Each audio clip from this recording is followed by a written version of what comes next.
अस्सलाम वालेकुम dear students. पिछला लेक्चर हमारा ऑस्मो रेगुलेशन के बारे में था। ऑस्मो रेगुलेशन को मज़ीद आज आगे ले जाते हुए हमारा टॉपिक है ऑस्मो रेगुलेशन इन एनिमल्स। ठीक है, तो एनिमल्स में ऑस्मो रेगुलेशन को पढ़ने से पहले कुछ पिछले लेक्चर में से आपके क्वेश्चन थे जो मुझ तक पहुँचे थे, तो मैंने उनको लिखा हुआ है, इनको मैं थोड़ा एक्सप्लेन करता हूँ, फिर इंशाल्लाह आगे चलते हैं।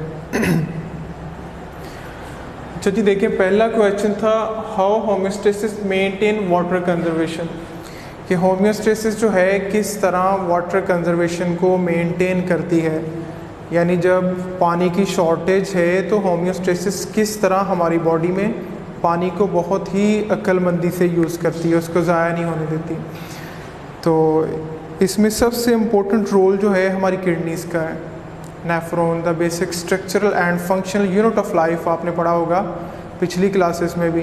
तो नेफ्रॉन क्या करता है, वहाँ ऊपर नेटवर्क होता है हमारे पास कैपिलरीज का, उसने क्या करना है वहाँ से रीअब्जॉर्ब कर लेना है पानी को। पहले अब्जॉर्प्शन होती है, फिर रीअब्जॉर्प्शन होती है। 99.5% जो वाटर है वो अब्जॉर्ब कर लिया जाता है, और जो बिल्कुल वेस्ट होता है वो फिर वहाँ से नेफ्रॉन से वो फिर कलेक्टिंग डक्ट से आगे फिर ब्लैडर की तरफ मूव कर दिया जाता है।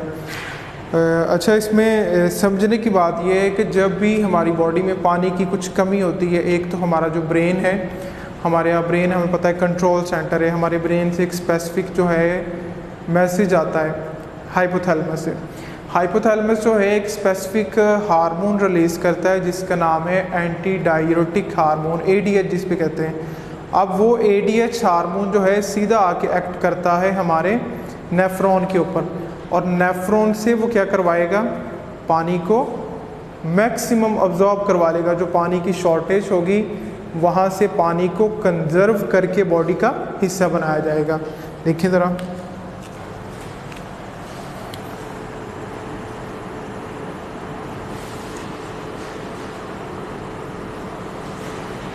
जी हाइपोथैलेमस, हाइपोथैलेमस से क्या निकलेगा, हार्मोन्स। ठीक है, और वो हार्मोन सीधा किसके ऊपर जाएगा,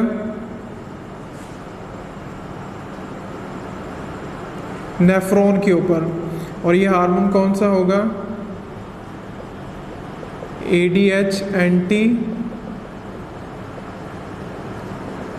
डाययूरेटिक हार्मोन। ठीक है, हाइपोथैलेमस से हार्मोन आ रहा है, हाइपोथैलेमस इसको रिलीज करवाएगा, हाइपोथैलेमस को रिलीज करवाएगा, किस पे एक्ट करेगा, आके नेफ्रॉन के ऊपर। और नेफ्रॉन में आके ये क्या काम करवाएगा, रीअब्जॉर्प्शन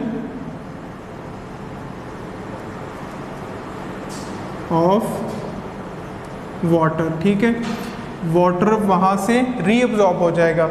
अच्छा, यहाँ वर्ड है रीअब्जॉर्प्शन। रीअब्जॉर्प्शन की है मीन के पहले जब वुमेन कैप्सूल से, वहाँ भी एक फिल्ट्रेट है, और वहाँ से निकलने के बाद, फिल्टर होने के बाद आगे हमारे पास आता है प्रॉक्सिमल कन्वोलेटेड ट्यूब्यूल, वहाँ फिर इसकी फिल्ट्रेशन हो जाती है। फिर डिसेंडिंग लिम्ब है, फिर असेंडिंग लिम्ब है, फिर डिस्टल कन्वोलेटेड ट्यूब्यूल है। इस सारे नेफ्रॉन से इसकी अब्जॉर्प्शन, रीअब्जॉर्प्शन हो जाती है और मैक्सिमम वाटर को अब्जॉर्ब कर लिया जाता है। तो इस तरह हमारी जो किडनी है ये पानी को ज़ाया नहीं होने देती, पानी को कंजर्व करके रखती है हमारी बॉडी में। इसी तरह हमारी इंटेस्टाइन के अंदर से भी पानी को अब्जॉर्ब कर लिया जाता है। लेकिन ये दूसरा क्वेश्चन आपका था, how metabolism maintain body temperature, it's mechanism, कि जो मेटाबॉलिज्म है किस तरह हमारी बॉडी टेम्परेचर को मेंटेन करता है, आया कि ये एक मैकेनिज्म है या नहीं। लेकिन जी बेटे, अगर तो देखा जाए मेटाबॉलिज्म, तो हमारी बॉडी में जितने भी केमिकल बायोकेमिकल रिएक्शंस हो रहे हैं वो कलेक्टिवली क्या है, मेटाबॉलिज्म है।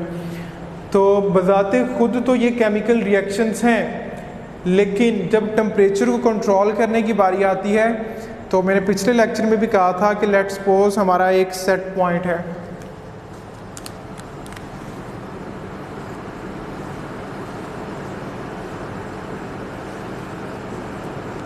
Set point 37 degree Celsius. अब जब भी टेम्परेचर इससे ऊपर जाने की कोशिश करेगा, फिर भी मेटाबॉलिज्म का रोल है इसमें, यानी टेम्परेचर जब भी नीचे आने की कोशिश करेगा, मेटाबॉलिज्म इसको कंट्रोल करने की कोशिश करेगा। किस तरह मेटाबॉलिज्म बुलाते खुद कुछ नहीं करता, मेटाबॉलिज्म को भी पीछे से हाइपोथैलेमस कंट्रोल कर रहा है। अब हाइपोथैलेमस के लिए, अब हमारे थर्मोरेगुलेशन के लिए हाइपोथैलेमस बहुत ही हसास है, इसको डिटेक्ट करता है। ठीक है, यहाँ से गौर से समझना है। ले जी, हाइपोथैलेमस ने क्या किया, डिटेक्ट कर लेना है कि टेम्परेचर अगर तो लेट्स सपोज ऊपर गया है, ठीक है, 37 से ऊपर चला गया है। अब हाइपोथैलेमस क्या करेगा कि मेटाबॉलिज्म को स्पेसिफिक हार्मोन रिलीज करेगा। उससे क्या होगा कि मेटाबॉलिज्म जो है वो स्लो हो जाएगा। मीन जब मेटाबॉलिज्म स्लो हो जाएगा,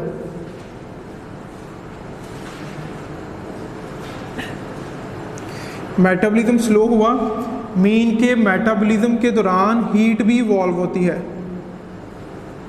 और ये हीट भी कम इवॉल्व होगी। मीन के जो टेम्परेचर ऊपर को जा रहा था, अब हीट कम इवॉल्व हो रही है, वो टेम्परेचर नीचे आने की कोशिश करेगा। ठीक है, एक तो ये हो गया कि टेम्परेचर को किस तरह कंट्रोल कर रहा है। दूसरी साइड पे अगर ये बिल्कुल नीचे गिर रहा है, इसके बरक्स क्या होगा, मेटाबॉलिज्म जो है वो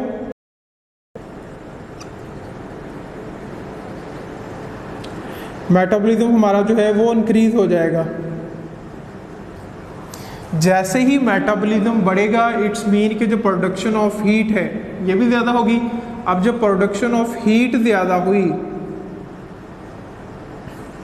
टेम्परेचर अल्टीमेटली ऊपर जाएगा, तो फिर भी जो टेम्परेचर नीचे गिरा होगा वो दोबारा कहाँ पे चला जाएगा, उस 37 डिग्री सेल्सियस के ऊपर।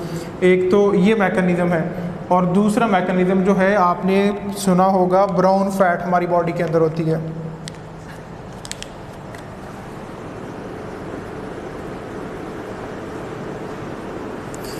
ब्राउन फैट इंपॉर्टेंट टर्म है, अगर तो हमारी बॉडी में फ़ैट है, और से सुनना है। अब वो फैट जो है एक पर लॉन्ग पीरियड तक हमारी बॉडी में स्टोर रहती है, डिपॉजिट रहती है, तो वो कन्वर्ट हो जाती है ब्राउन फैट के अंदर। तो ये जो ब्राउन फैट है ये हाईली टॉक्सिक होती है हमारी बॉडी के अंदर। इससे जो जहरीले मादे हैं वो निकलते रहते हैं, ये नहीं डिपॉजिट होनी चाहिए बॉडी के अंदर। और जब भी टेम्परेचर को कंट्रोल करने की बात आती है तो ब्राउन फैट जो है ये मेल्ट हो जाती है, इसकी ब्रेक डाउन होती है। हमें पता है कि जब जो ग्लाइकोजन है वो दोबारा ग्लूकोज में कन्वर्ट होती है, तो ये एक्ट करती है लाइक अ ग्लाइकोजन। ठीक है, ग्लाइकोजन जब दोबारा फिर ग्लूकोज में टूटेगी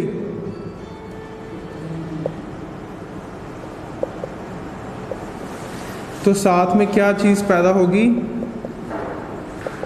हीट। और ये जो हीट है ये भी हमारे टेम्परेचर को कंट्रोल करने की काम आती है। इसके अलावा मसल जो क्या कहते हैं वो शेवरिंग थर्मोजेनेसिस है, मसल की कंट्रैक्शन होती है, अब वो भी टेम्परेचर को कंट्रोल करता है। उसके अलावा नॉन शेवरिंग थर्मोजेनेसिस है, मीन के हार्मोन्स जो हैं वो रिलीज़ होते हैं, वो भी टेम्परेचर को काउंट करते हैं। ये आगे थर्मोरेगुलेशन जो है पूरा एक टॉपिक है, उसमें इंशाल्लाह इसको बहुत ही डिटेल से डिस्कस करेंगे। तो उसके बाद आपका थर्ड जो है इंटरेस्टिंग क्वेश्चन था, किसी ने किया था कि if we are in desert then how our body is dehydrated due to the shortage of water, then how we call homeostasis maintain our internal water level at balance। कि बहुत ही मज़े का क्वेश्चन है कि अगर हम एक डेजर्ट के अंदर हैं तो पानी की शॉर्टेज की वजह से होमियोस्टेसिस किस तरह हमारे पानी के लेवल को मेंटेन करके रखता है। तो ऐसा बिल्कुल नहीं है कि अगर आप डेजर्ट के अंदर कहीं मूव कर रहे हो और कहीं आपके साथ ऐसा इत्तेफाक हो जाता है तो आपको प्यास लगती है, आप पानी पियो ही ना और ये सोचो कि कोई बात नहीं, होमियोस्टेसिस है बॉडी के अंदर, हमें पानी पीने की ज़रूरत नहीं है। ऐसा बिल्कुल नहीं है, क्योंकि होमियोस्टेसिस ने एक ख़ास लिमिट के अंदर रहते हुए आपका जो पानी का लेवल है उसको बैलेंस करके रखना है। अगर आप लेट्स सपोज के आपको प्यास लगी, नहीं जी मैंने पानी पीना नहीं है, होमियोस्टेसिस काम कर रहा है, फिर प्यास लगी, रिस्पॉन्स आया ब्रेन से, नहीं जी पानी पीने की ज़रूरत ही नहीं है, होमियोस्टेसिस काम कर रहा है, ऐसे नहीं होता। आपको पानी पीना पड़ेगा। जब आप पानी नहीं पीएंगे तो डेफिनेटली आपकी बॉडी जो है वो डिहाइड्रेटेड हो जाएगी, लाइक डायरिया। तो इसके लिए पानी का एक बैलेंस होने के लिए आपकी बॉडी में आपको जब भी पानी यानी एक थर्स्ट सेंटर जो है उससे रिस्पॉन्स आए कि आपको पानी चाहिए, तो इट्स मीन कि आपको पानी पीना होगा। हाँ, इवन कि एक दफ़ा रिस्पॉन्स आया, 2 दफ़ा आया, 2-4 घंटों के लिए, 7-8 घंटों के लिए आप पानी ना भी पियो तो चलो कोई बात नहीं, बॉडी गुजारा कर लेती है। लेकिन अगर आप ये 2 दिन 3 दिन ऐसे एक मेंटालिटी बना के बैठ जाओ कि कोई बात नहीं, होमियोस्टेसिस काम कर रही है, वो खुद ही मेंटेन कर लेगी, तो ऐसा बिल्कुल नहीं होगा। ठीक है, तो ये क्वेश्चन थे आपके। ले जी, अब आते हैं हम अपने टॉपिक की तरफ, ऑस्मो रेगुलेशन इन एनिमल्स। ठीक है, तो इसका इंटरेस्टिंग ये टॉपिक शॉर्ट क्वेश्चन के तौर पे आ जाता है ये, तो आपने इसको गौर से सुनना है। यहाँ दो टर्मिनोलॉजीज इंट्रोड्यूस करवाई गई हैं, ऑस्मो कन्फॉर्मर्स और ऑस्मो रेगुलेटर्स। इन दोनों में फ़र्क क्या है? तो अगर टेक्निकली देखा जाए, जैसे हमारे पास एक प्लांट सेल था, हम पीछे प्लांट सेल्स के अंदर भी ऑस्मो रेगुलेशन पढ़ के आए। तो प्लांट सेल पौधों के अंदर तो जब भी चलो थोड़ी बहुत फ्लक्चुएशन आती थी, तो वो हमारे पास जो प्लांट सेल थे उनके बाहर एक सख्त रिजिड कहते हैं कि सेल वॉल होती है, वो इन फ्लक्चुएशंस को बर्दाश्त कर सकती है। लेकिन हमारा जो सेल है ये इन फ्लक्चुएशन को बर्दाश्त नहीं कर सकता। हमने पहले लेक्चर में पढ़ा था कि जब भी एनिमल सेल में फ्लक्चुएशन आएंगी, या तो वो श्रिंक हो जाएगा या वो अपना स्ट्रक्चर मेंटेन नहीं रख पाएगा, बर्स्ट हो जाएगा। तो इसलिए कह रहा है कि animal cells require more critical balance of water and salt. ठीक है, कि एनिमल सेल जो है वाटर और साल्ट को एक बैलेंस लेवल के ऊपर रखने के लिए बहुत ही हसास है। क्यों हसास है? As they can not survive with water loss और गेन, कि जब भी पानी एक लिमिट से ज़्यादा लॉस हो गया, मीन कि उसका सारा पानी बाहर निकल गया, इट्स मीन कि वो श्रिंक हो जाएगा, फिर भी उसके लिए मसला है। तो इसके बरक्स अगर पानी जो है एक लिमिट से ज़्यादा उसकी बॉडी में चला गया, फिर भी वो बर्स्ट हो जाएगा, फिर भी उसके लिए मसला है। ये देखें इधर कि लेट्स सपोज अगर ये एक सेल है, इसका वाटर निकल जाए बाहर, अगर सारा पानी इसका बाहर निकल गया है, ये तो श्रिंक हो जाएगा, ये तो श्रिंक हो जाएगा, अपना स्ट्रक्चर नहीं मेंटेन रख पाएगा। तो अगर इसके बरक्स अगर पानी इसमें ज़्यादा जाना शुरू हो जाए, ये एक सेल है,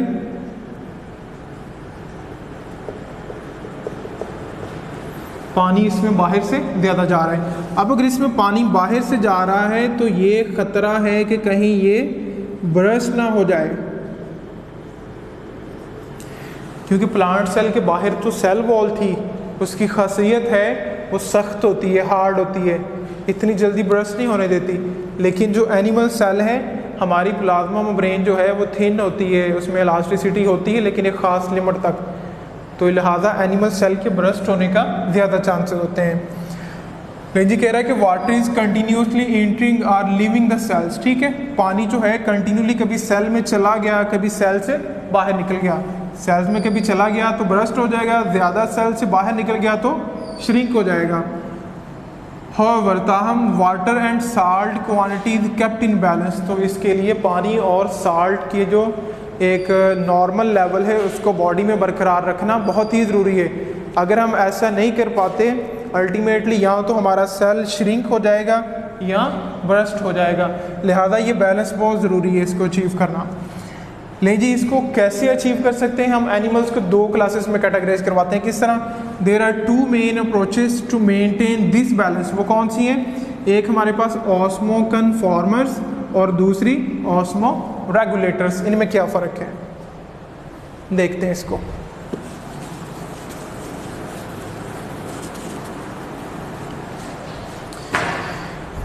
अच्छा जी बेटे, आपने गौर करना है, it's a combination of two words. ठीक है, one is osmo and other is conformers. ठीक है, जहाँ भी वर्ड ऑस्मो आ जाए, ऑस्मो का मतलब है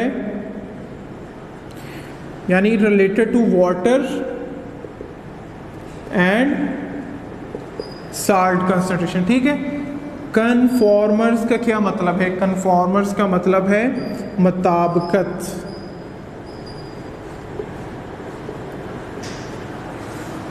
उसको मेंटेन करके रखना।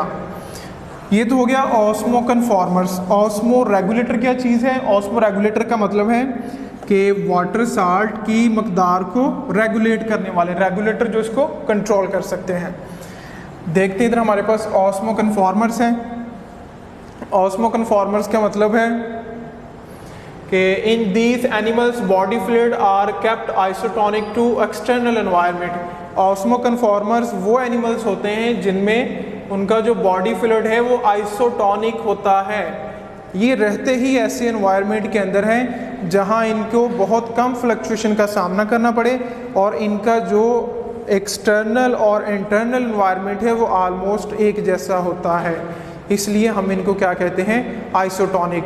बाहर जिस तरह की भी कंडीशन हुई, ये अपनी बॉडी के इंटरनल एनवायरनमेंट को क्या करते हैं, आइसोटोनिक रखते हैं। इसलिए कह रहा है कि in these animals body fluid is are kept isotonic to external environment. अब लेट्स सपोज के ये एक सेल है, तो इसका जो इनर एनवायरनमेंट है उसको क्या रखा जाएगा, आइसोटोनिक, ठीक है। एक्सटर्नल एनवायरनमेंट के मुकाबले में आइसोटोनिक रखा जाएगा। लेकिन जो ऑस्मो रेगुलेटर होते हैं, लेट्स सपोज ये कि ऑस्मो रेगुलेटर है, या तो इसका एक्सटर्नल एनवायरनमेंट हाइपोटोनिक होगा, यानी बाहर पानी ज़्यादा होगा, और यहाँ हाइपरटोनिक होगा। हाइपरटोनिक मीन साल्ट ज़्यादा होंगे यहाँ, ठीक है, और यहाँ पानी ज़्यादा होगा। अब अगर यहाँ पानी ज़्यादा है तो इसके सेल में फ्लडिंग का खतरा है। अब अगर यहाँ साल्ट ज़्यादा है, इसके सेल को श्रिंक होने का खतरा है। यहाँ सेल्स के क्या कहते हैं कि ब्रस्ट होने का खतरा है, यहाँ श्रिंक होने का। तो लिहाजा जो ऑस्मो रेगुलेटर्स हैं, इनको इसके खिलाफ लड़ना पड़ता है, अपनी बॉडी को मेंटेन रखने के लिए इनको रेगुलेट करना पड़ता है। लेकिन जो ऑस्मो कन्फॉर्मर्स हैं वो अपने इंटरनल एनवायरनमेंट को एक्सटर्नल के मुताबिक आइसोटोनिक रखते हैं, ठीक है। किस तरह, they do not require to adjust internal osmotic state. Osmotic state कहते हैं वाटर और साल्ट की जो कंसंट्रेशन होती है। अब वाटर और साल्ट की कंसंट्रेशन को उनको मेंटेन नहीं रखना पड़ता। अब ये एक सेल है, लेट्स सपोज,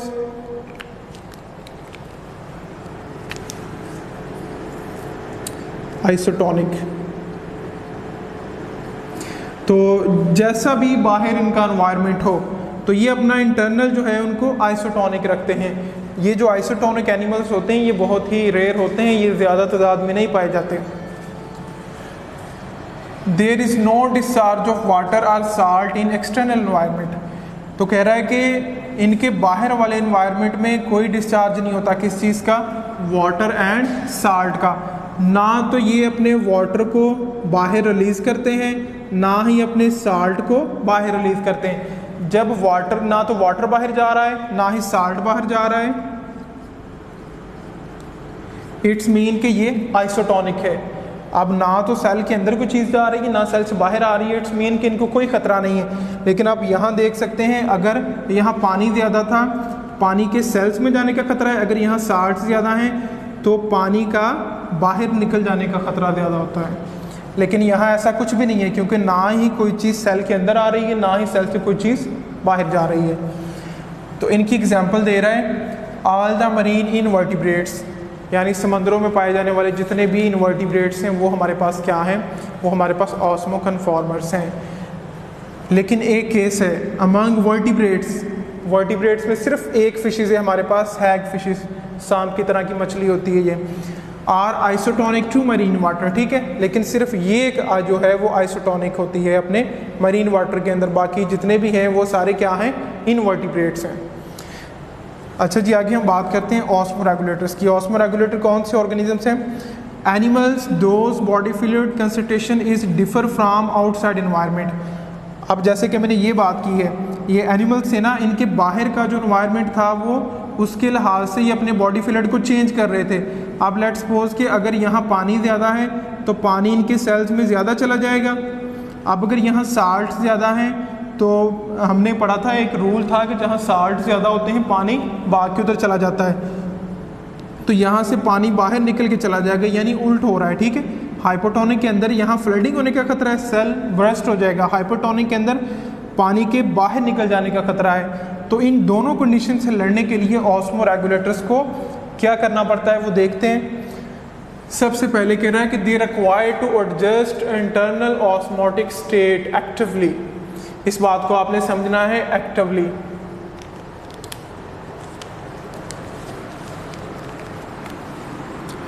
ये एक सेल है, ठीक है। सबसे पहले हम बात करते हैं discharge of excess water in hypotonic environment. Hypotonic का मतलब है कि पानी ज़्यादा होता है।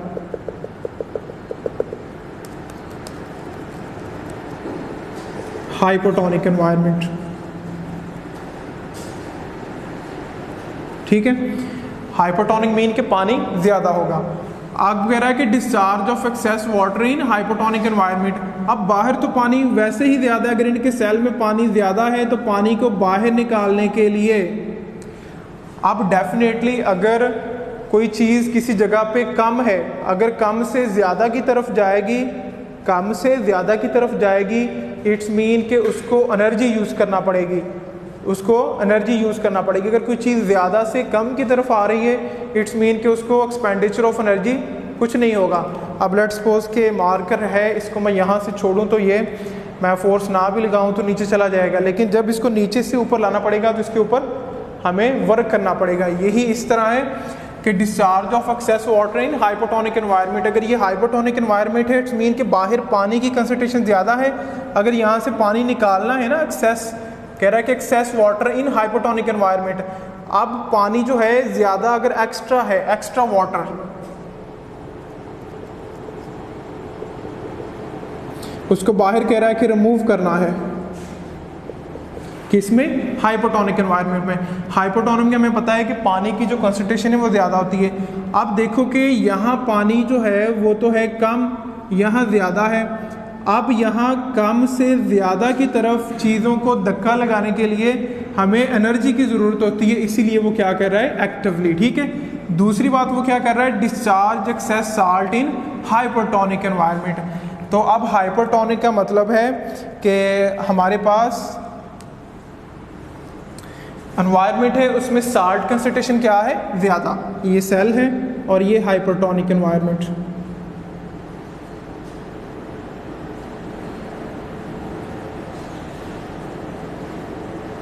ठीक है। इट्स मीन साल्ट क्या है यहाँ? अबंडेंट में, ज़्यादा है। ले जी, अब बॉडी से बाहर क्या चीज़ निकलेगी? Salt. Discharge excess salt in hypotonic environment. अब अगर हम कंपेयर करें, सेल तो छोटा सा है, इसमें साल्ट कम होंगे, बाहर जो है एनवायरनमेंट, मरीन एनवायरनमेंट, वहाँ तो साल्ट बहुत ज़्यादा होते हैं। अब जब यहाँ से साल्ट बाहर निकालने पड़ेंगे, मीन कि थोड़ी जगह से ज़्यादा की तरफ किसी चीज़ को धक्का लगाना है, हमें एनर्जी चाहिए, तो फिर एक्स्ट्रा साल्ट को, एक्सेस साल्ट को बाहर निकालने के लिए हमें क्या चाहिए? एनर्जी। इसीलिए कह रहा है कि एक्टिवली एक्सेस साल्ट को भी किस में निकाला जाता है?